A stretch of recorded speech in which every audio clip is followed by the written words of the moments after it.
Alright, we're Killzone is postponed for a bit at the very least. You'll probably be able to see it not too long after for now, but for the time being, this is instead the other major franchise that Insomniac did starting on the PS2. According to Ted Price himself and other people who were interviewed, oh, and by the way, this particular master is done by Idle Minds, the people who eventually became Deck 9, which you might know for their work on the Life is Strange series, namely the return to the hipster aesthetic, my favorite. um, but in this case, they were just remastering the early titles of Ratchet and Clank, and their job is okay. Could be better. There are some ostensibly noticeable bugs, but I've seen worse. Starting with the very first game done in 2002. According to the interviews, Insomniac was just done with the Spyro games. They had mentioned by the time of pre that they kind of had run out of ideas, and they wanted to do something new, focusing on a bipedal character and focusing more on shooting things. I have to be honest, outside of those specific factors, I do ponder, how much they were really fatigued, because the Ratchet and Clank games for a very long while, until some of the very more recent, are very much still pretty much Spyro games with a different coat of paint when you get down to them. But let's get in order. We start on planet Veldin, the home of one of our main characters. Ratchet. The last of the Lombaxes. This potato face guy. And this was actually before he was voiced by James Arnold Taylor. Yeah, in a bit of the early installment weirdness, he is voiced by someone else, I forgot his name. He does a fine enough job, but obviously I prefer... Mikey Kelly. I do prefer Tidus voice actor. Yeah, he's voiced by Mikey Kelly. Okay. Yeah. On another planet, instead we meet our second playable character, Clank. A tiny robot with a lot of potential. And just saying right now, this game provides an origin story to him, but it's very simplistic and it will be retconned in a future game, so don't get used too much to it. Here he's presented as a defective robot. He was supposed to created come by out the looking like Blarg. these bigger guys, but yeah, he came out wrong. And as a result, it decides to, defect. Clank is played brilliantly by David Kay. Yes, he really nails the kind of archetype of, robot with still a personality. Not necessarily a 3PO clone, but, still of a unique identity. No doubt David Kay using his experience as Megatron to voice yet another cold, calculating robot. I know some of you may think I'm joking, but trust me, Clank can actually be kind of intense. That's more so an up your arsenal, but you'll see eventually. Yeah. Alright. I've seen how this is. Ratchet gets Clank after he fell from space. He raises him, and he becomes a superhero who protects the city of Metropolis. What's one of the biggest themes of, this game? Comedy, technically, but at what expense? Capitalism, of course. Specifically about the frenzied type of buying and selling weapons of mass destruction and war profiteering. It's basically all over the place in the game, and the second game will also lampshade it by saying about that while everything has a tax on it. And this, however, gives way to very interesting weapon designs. Yeah, this is a shooting game, a third-person shooter games with platforming elements on it that heavily relies also on having perky weapons. Which is my favorite kind of deal, because if you wanna, interesting poster. If you wanna, kill an enemy, do it with style, have the right tool for the job, instead of... They technically function the same way that you would think, the Doom Bible would say, standard pistol, shotgun, grenade launcher, rocket launcher, and so on and so forth. But they always have quirky designs and extravagant names, and provided by the local companies. This one, the one that will stick the most, Gadgetron. The second game will try to imply that it goes bankrupt, but don't worry, it will be back. Other than that, Ratchet has his trusty Omni Wrench. It's basically a bludgeoning tool, but works as an actual, proper wrench tool. Because again, this is a game with, a post-Ape Escape game for the PlayStation, so we're gonna need to show the character moving in a circle, so you can use, the analog stick for that. And the Omni Wrench applies really for that. You gotta love how it goes for some platformers. When in doubt, when the hero doesn't have a traditional weapon, they'll just resort to the appliances given to them to basically bludgeon people to death. Shovel Knight turned a flipping shovel into a weapon of mass destruction. Ratchet uses a ratchet. Get it? To be fair, again, the Sly games also do that by having the Super Clan cane, despite its design being useful to bludgeon someone with. Even as I mentioned, I have no idea what material it's supposed to be composed of. Go on with. Tennessee turned it into a flipping gun. So, the music of this game was done by David Bergeron, who returns to Insomniac after doing Disruptor in 1996, but then took a step aside. So Stuart Copeland scored the Spyro games. Yeah, Stuart from the Land of Coping.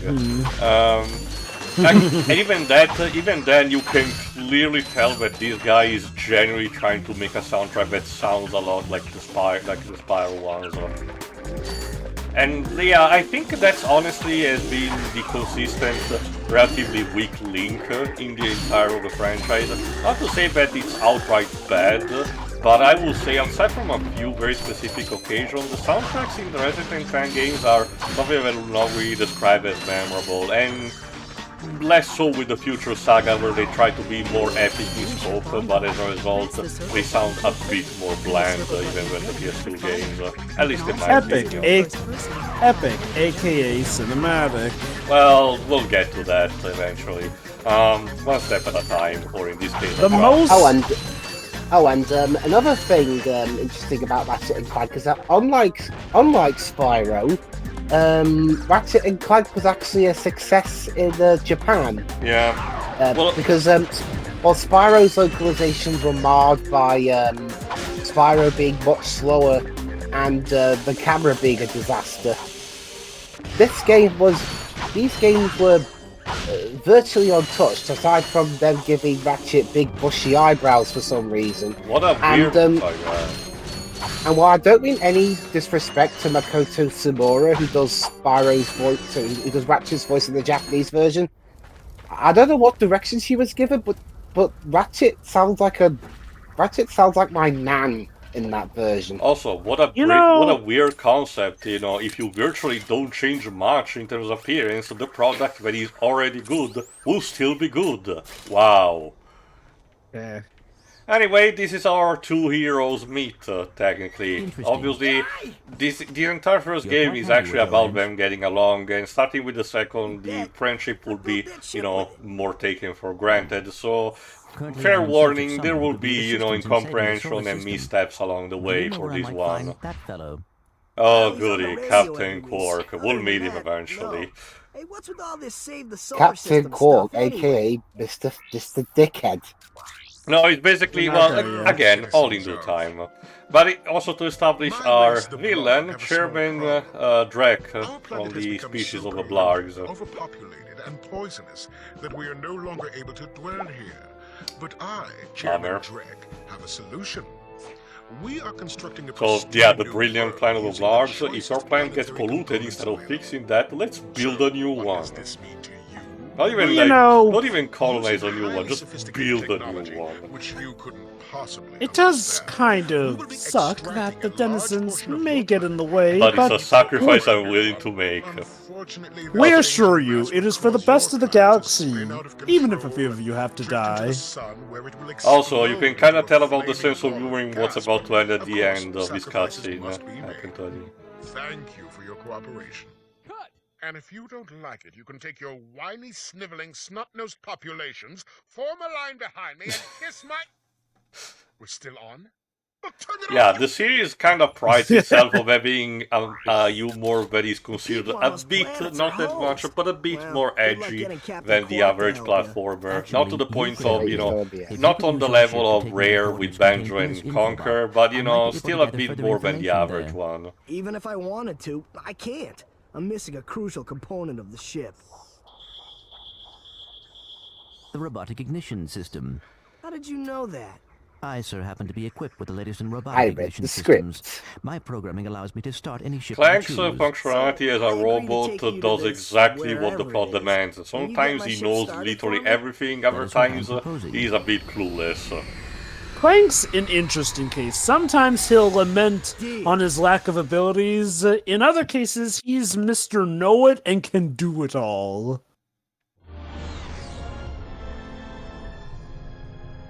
This could be a problem. Take care of it. Oh, I wonder what's that mysterious figure. Whoa, this Oh is well, great. guess we'll never know. So that's where I've been stuck this whole time. I like how he dude, just assumes, Oh, right. someone flying a Sorry. ship. Oh, and by They the could way, immediately be a danger to my sir. operations. My name's Kill them! Pleased to make your acquaintance, sir. You got a name? My serial number is V54296. Oops. I'll just call you Clank for short. Hang on.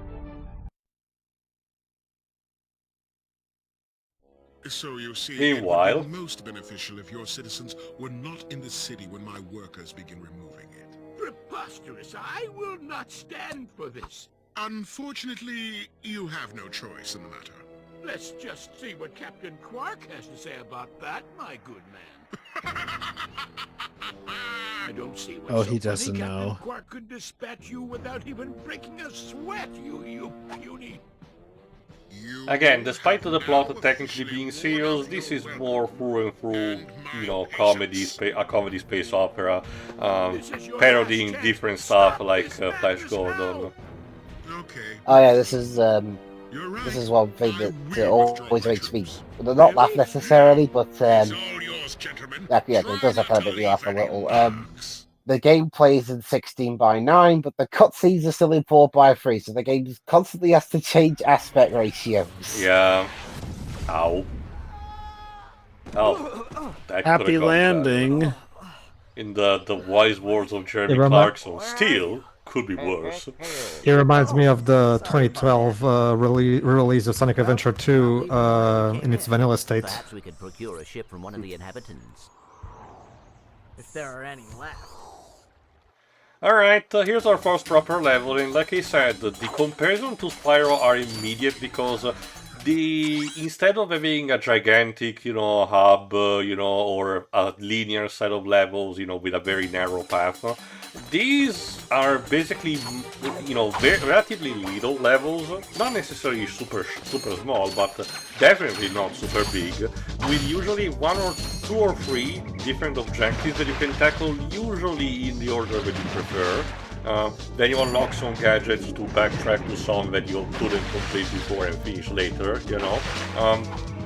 and overall, it's overall progression that makes you go through the entire quest. Again, it really is just a Spyro formula adapted to a different character with, sure, a different gameplay style, but I can make an argument it's like we just made an Agent 9 game from Spyro 3, so, and they just expanded upon that.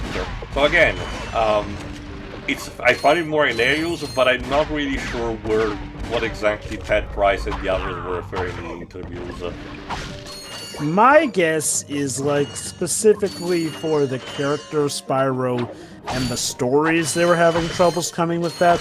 That being said, if I were to maybe put on my conspiracy hat a little, maybe that might have just been something they were executively mandated to say to try and get fans on board with the idea that Spyro wasn't really going to be Also, theirs to work with anymore. You might notice that my air meter was awkwardly standing on the right. That's because normally it shouldn't be there, but that time apparently forgot to actually properly hide it back when he tries to hide hide itself. Yeah. Right, might as well ask, what are the range of change that the remaster made by Deck 9 Again, provided for it these? tries to be a stable 60 FPS, or at least for the gameplay, you know. The widescreen factors and, you know, trophy support. That's kinda it. Again, Basically. the standard Okay. fare when it came to HD collections in the PS3 era. Don't expect, you know, quality of life improvements or accessibility features. After we get the other Jack games, because we're not getting the Sly trilogy completely, probably we'll get the PS2 originals on the This particular collection is currently be able to be streamed using the PS Now function on PS4 and 5, but obviously it's not the same thing. I should give it a try just to see, you know, how it works, considering someone gifted me a PS Plus subscription, so why not? I actually tried the PlayStation Now just for shits and giggles. It actually worked fine on my end. So for the most part, this is a remaster that at least managed to pretty much do what it needed to do without downgrading anything, correct? No, it's just that, okay, it's not obviously on the level of a Silent Hill collection, but you can kind of tell that, you know, this was not a Blue Point style job. It could have been done better, if you ask me. Okay, It's but I'm more it's not. It's okay. I will say though, however, it's not. It's. I will say that it's better than the Jack collection because a problem with the Jack collection is, and you can see this for yourself if you see side by side comparison shots. One thing about the Jack HD collection is that the developers of that collection flat out changed backgrounds and certain effects. Of how things are supposed to look, which makes me grateful that the PS2 originals are the new proper re-releases moving forward, and I guess they'll probably do the same thing for these games. Go on. No, anyway, otherwise your starting weapon is the bomb glove. Surprisingly enough, your starting weapon is not a pistol, you know. As it will be apparent later on, you can tell that Insomniac is a huge fan of classic shooters, and I mean, not necessarily super old school, but you know, close to that. You know, the classic, respecting the Doom and Wolfenstein Bible that id Software actually had, you know, at the very least to an extent. But surprisingly, your starting weapon is not a pistol, but the equivalent of a grenade launcher, as in the bomb glove, which again, it encapsulates the idea of the quirky weapon design. Instead of being an actual, you know, proper gun that shoots, you know, grenades, something similar that Quake probably would have, you know. Instead, it's, you know, a glove that just tosses balls that originate from it. Why? Because it's cool, shut up. That can sum up a lot of why Ratchet & Clank does the stuff it does. But It's the to give it creativity credit, that I here's- enjoyed it the most out of this series. And to give them credit, at least for the original trilogy, they're cool and practical. Oh, I can tell you that it stayed consistent from most of the games. You know, I can't think of a single game that really has unmemorable weapons. Sure, the aesthetic would be, you know, more of personal taste, but you know, the idea behind it, the core idea behind it, stays the same even for the spin-offs.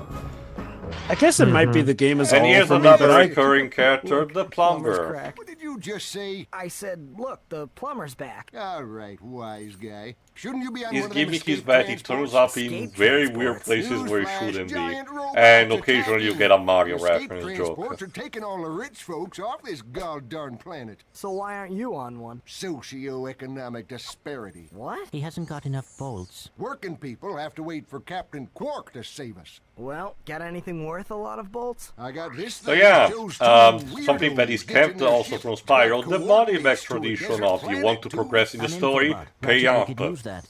Again, capitalism, folks.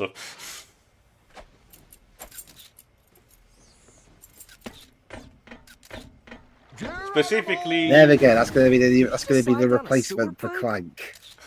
yeah, those are basically your infobots. They basically provide you cutscene that serves to introduce you what the problem is of the next level. It's kind of like how the level introduction on Spyro 2 level were. Speaking of recurring characters, that guy to the left Skid will Bad also be a Max, character you see a few times. Not as much as others, but yes, they even bother to bring him back for Rift Apart. Even though, according to Up Your Arsenal, he maybe should be deceased, but that's for another day. One of the radio dialogues from Clank in Time confirms that he's, just the same guy. How cool he is. Looks like he's in trouble. I'll say. I've never seen him look so freaked out.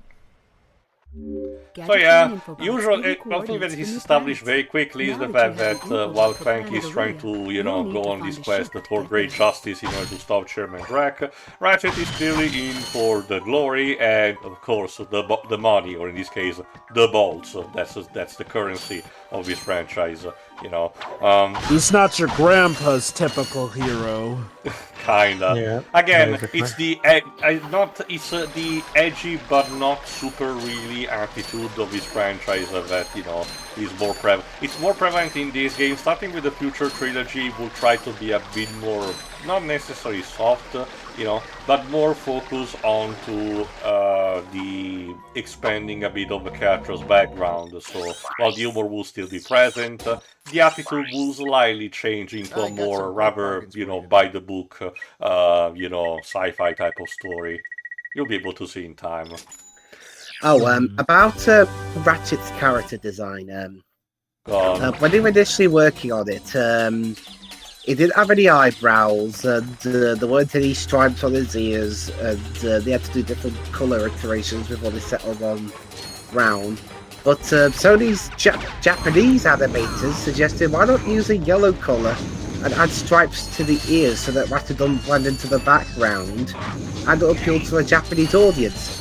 Ted Price's response was, over my dead body. But, Did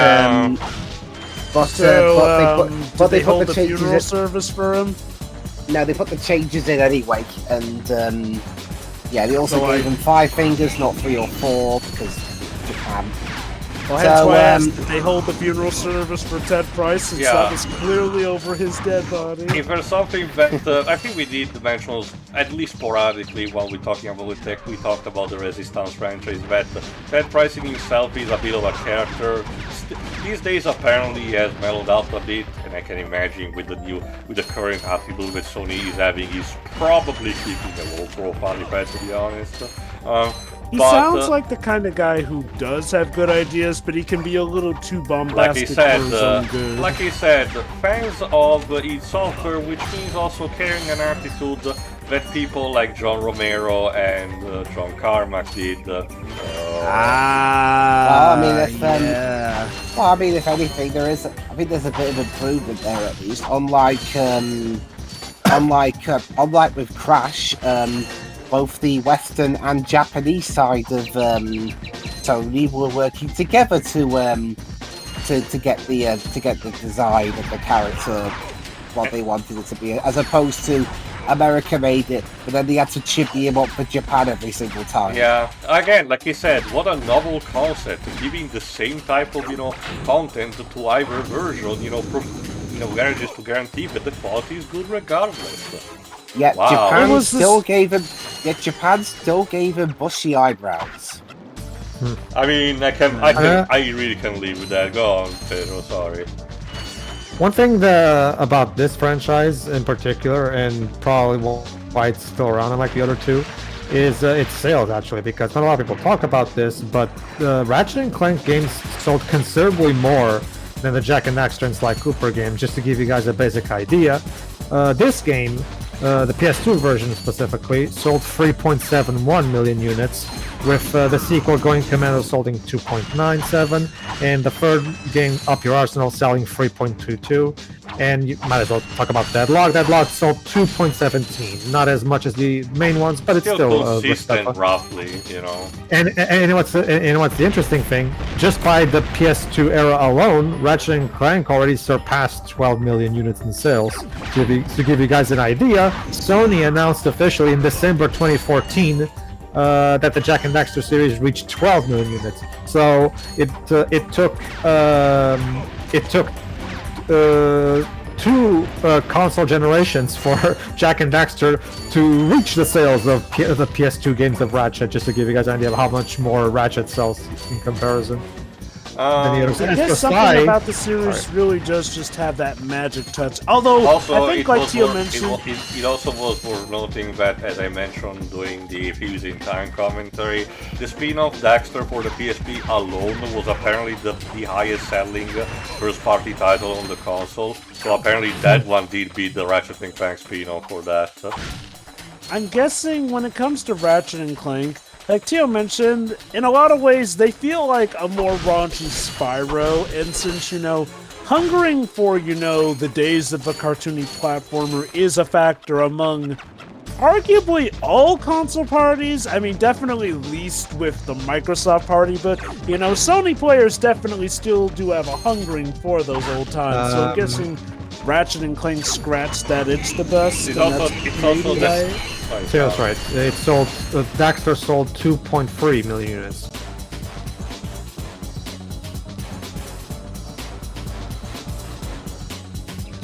Anyway, to mention what part of what we were saying before, you'll be able to see part of what he said about the character creation. I don't remember if it's in this very run, but if not, very soon enough, because with these games, one cool thing that Insomniac did was hiding a developer room, in this case usually the Insomniac Museum, that's to be called. Not in all of the games, but in most of them. You do need to work in order to actually get to it, but the reward is big. You get to know almost all of the behind the scenes features, cut content, creation step by step of the process, what the developers think, and then it's actually a very good, interesting type of extra added to it. Anyway, having rescued the mayor, we get to an info bot about, of course, Captain Quark.